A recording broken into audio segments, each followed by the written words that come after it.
Hello and welcome. Dear friends, today we will talk about the mechanism and role of senescence in plants. First of all, let me give you a general account of senescence. The term senescence has been derived from the Latin word senescere, which means to grow old. In general context, senescence means death. The death of cells, organs, or individual plants appears to be programmed and in some sense adaptive. This is clearly so with the death of individual cells during differentiation when residual products contribute to the effective function of the entire plant body. The death of leaves and of shoot system is part of the plant's adaptation to the cycle of seasons. About a century ago, the word senescence was conceived of in scientific texts as the end phase of differentiation, the phase that culminates in death. Senescence comprises those processes that follow physiological maturity which lead to the death of a whole plant, organ, or tissue at macroscopic level. However, at microscopic level, the process is continuous since there exists always a turnover of cell organelles at one or the other places of the whole body. Senescence is an integral part of the normal developmental cycle of plants and can occur at cell, tissue, and organ or organization level. It's the final event in the life of many plant tissues and is a highly regulated process that involves structural, biochemical, and molecular changes that in many cases bear the hallmark of programmed cell death. Senescence, though a terminal developmental stage, can be accelerated by an array of both biotic and abiotic factors such as light, temperature, nutrients, ethylene, abscisic acid, pathogens, and pollination, etc. It's a dynamic and closely regulated developmental process which involves highly coordinated changes in gene expression and requires active gene transcription and protein translation.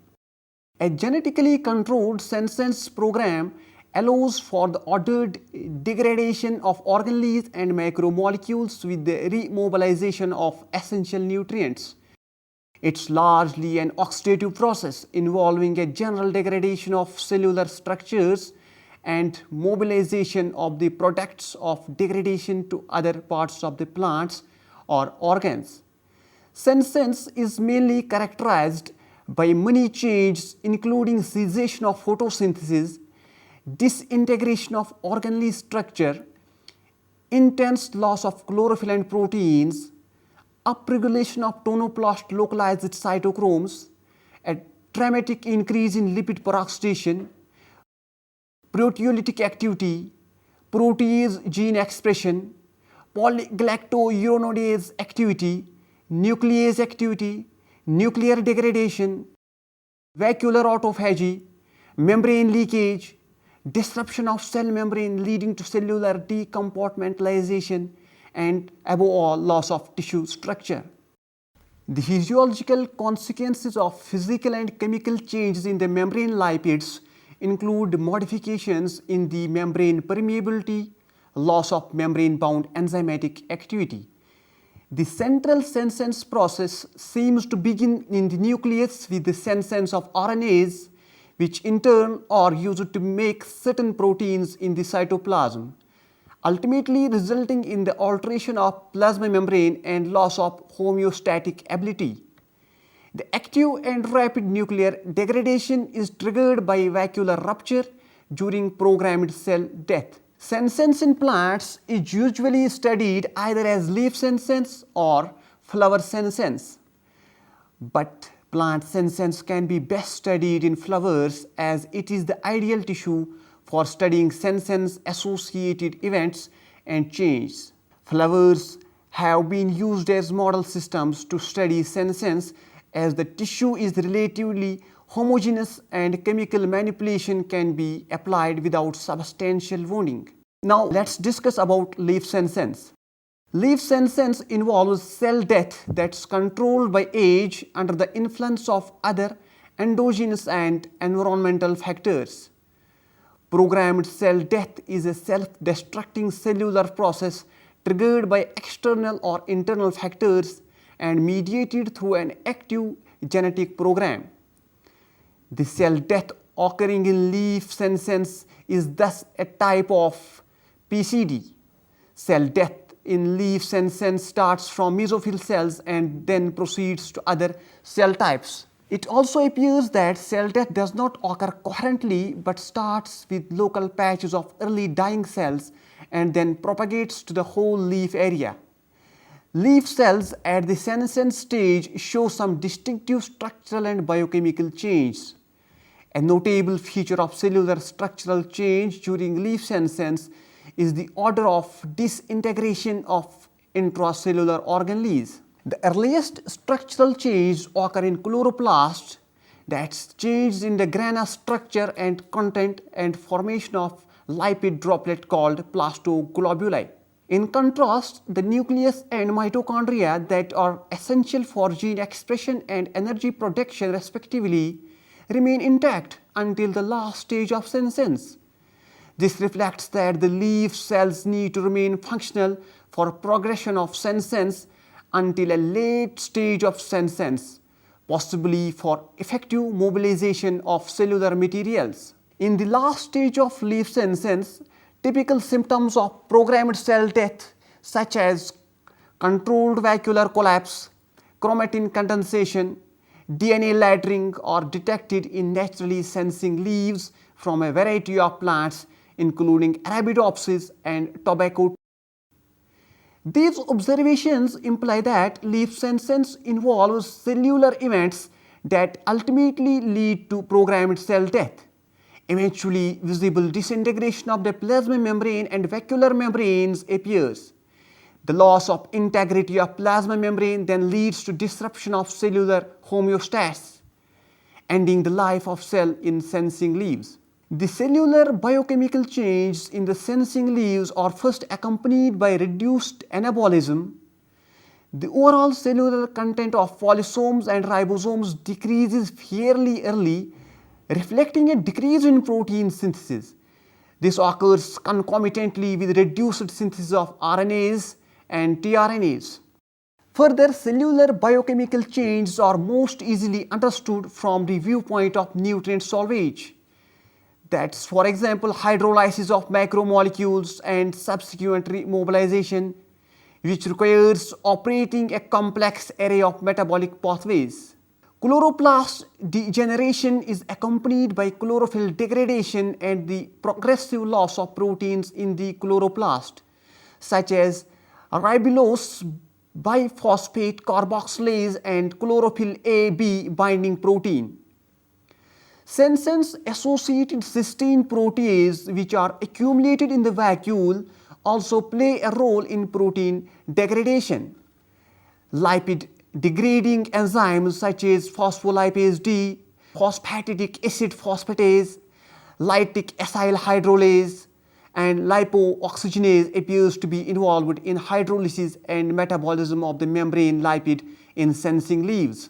The decrease in the RNA levels is accompanied by increasing activity of several RNases. Most of the fatty acids are either oxidized to provide energy for the senescence process or converted to a ketoglutarate via the glyoxate cycle. The alpha ketoglutarate can be converted into phloem mobile sugars through glyconeogenesis or used to mobilize amino acids releasing during leaf protein degradation. After leaf senescence, we will discuss about the flower senescence. The onset of flower senescence is triggered by a number of internal, external, biochemical and molecular factors which initiates a series of physiological events orchestrated by plant growth regulators. Among plant growth regulators, ethylene is a clear regulator of petal senescence in some species such as carnation.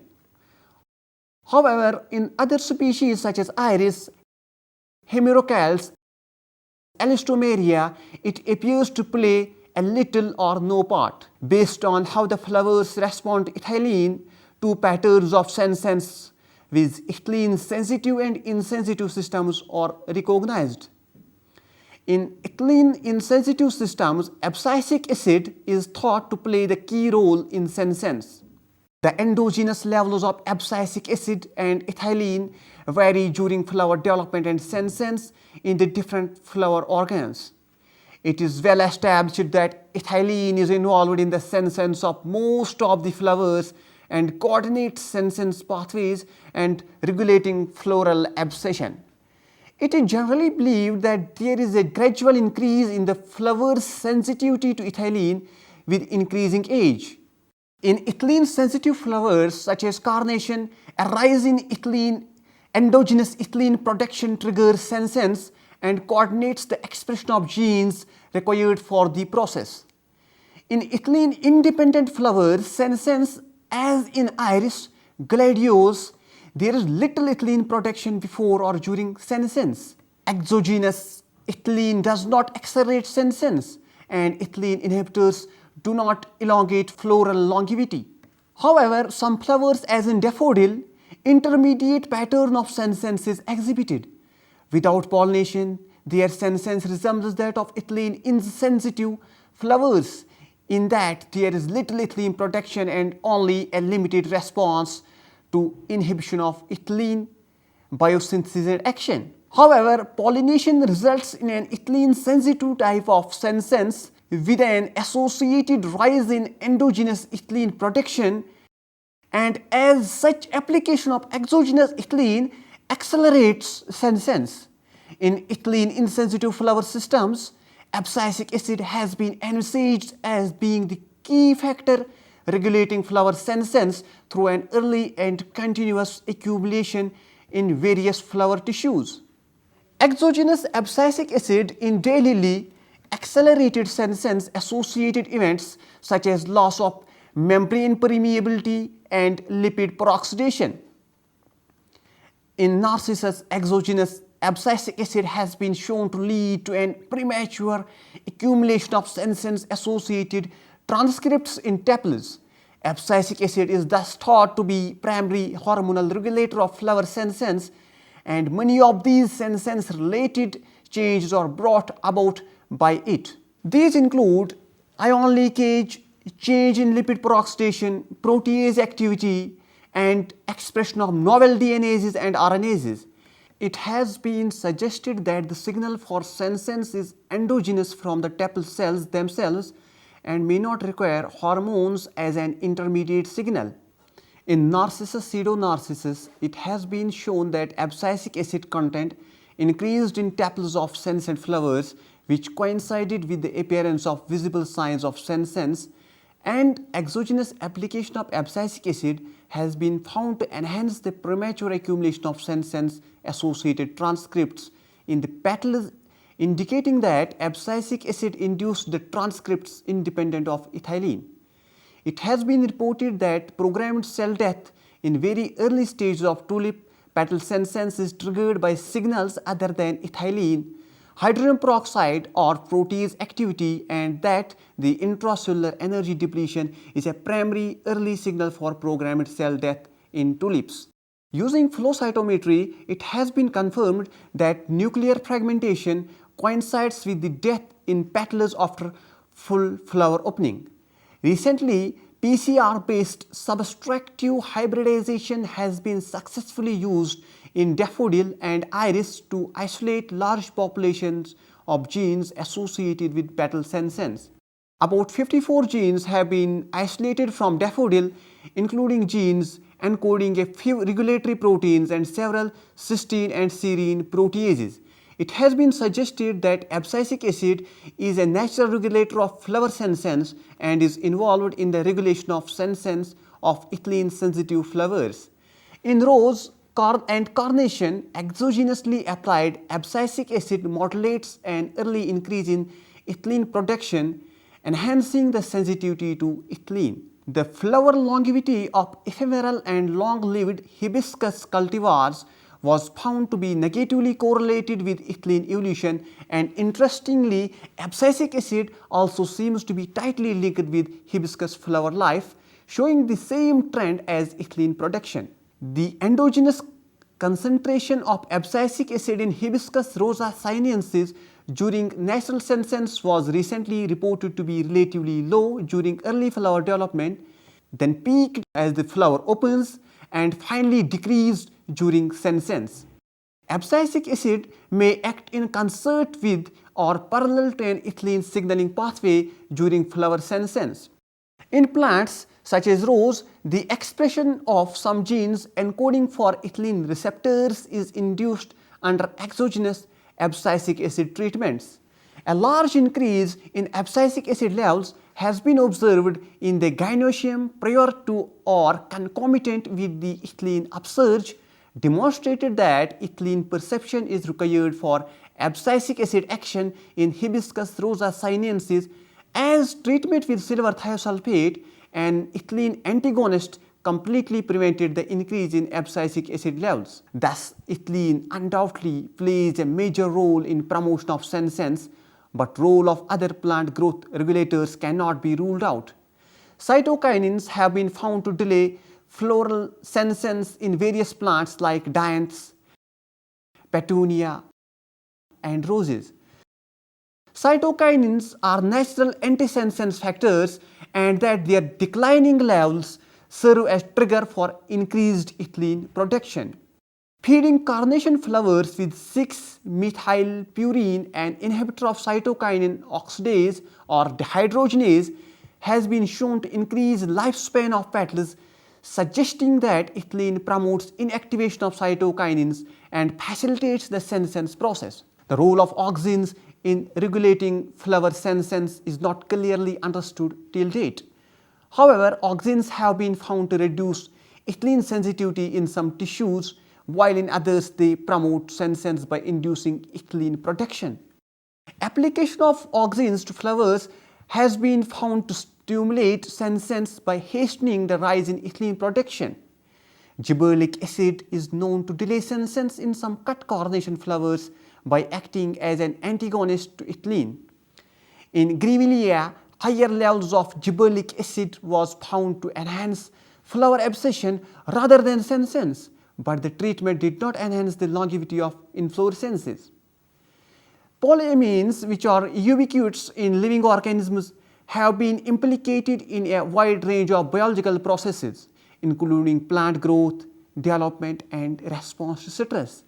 The major polyamines comprises putrescine, supermidine, and superamine, which either occur naturally or as free bases or bound to phenolics or other low molecular weight compounds or macromolecules. Polyamines and ethylene use a common precursor SAM for their biosynthesis, but show opposite effects in relation to senescence. Polyamines have been reported as an effective anti-senescence agents and have been found to retard chlorophyll loss, membrane deterioration, and increase in RNase, as also protease activities, all of which help to slow the senescence process. Abiotic citruses also have a bearing on the regulation of senescence. Petal senescence is hastened by wounding of the flower parts. This damage results in the evolution of ethylene, which may then induce degradative events. The wounding effect is mimicked by ethylene application to unwounded flowers and is eliminated by adding narbornadiene, the inhibitor of ethylene action to wounded flowers. Drought citrus has been shown to shorten the life of many flowers, such as carnation, by increasing the abscisic acid level. Senescence in the modular sense is generally considered a beneficial process which increases the individual fitness by allowing a plant to get rid of the old reductant structures or as prelude to the onset of harsh environments. But in evolutionary sense, senescence is a deleterious phenomenon which decreases the fitness of the individual. Leaf senescence plays a major role in the survival of several species. Drought-induced leaf senescence contributes to nutrient remobilization during citrus, thus allowing the rest of the plant to benefit from the nutrient accumulated during the lifespan of the leaf.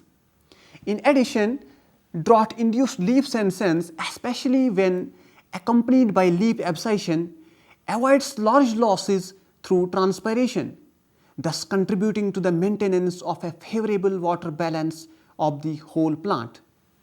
Drought-induced leaf senescence occurs gradually and is characterized by specific macroscopic, cellular, biochemical, and molecular changes.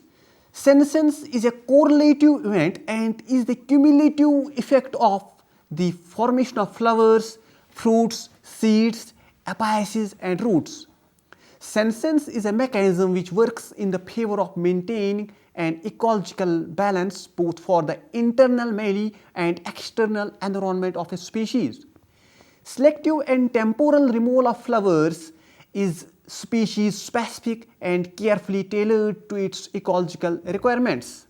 This is important firstly because the flowers can be substantial sink on the plant resources and as such energetically expensive to maintain beyond its useful life. In addition, its architecture has been exploited by pathogens that use the stigma as a point of entry and thus the flower poses an added risk of pathogen attack. Thus, regulated flower senescence is a beneficial process for the plant.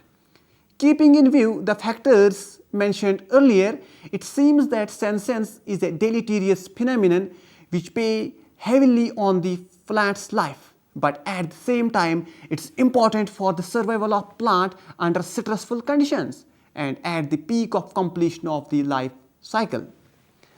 To conclude, let me highlight some of the main points of today's lecture.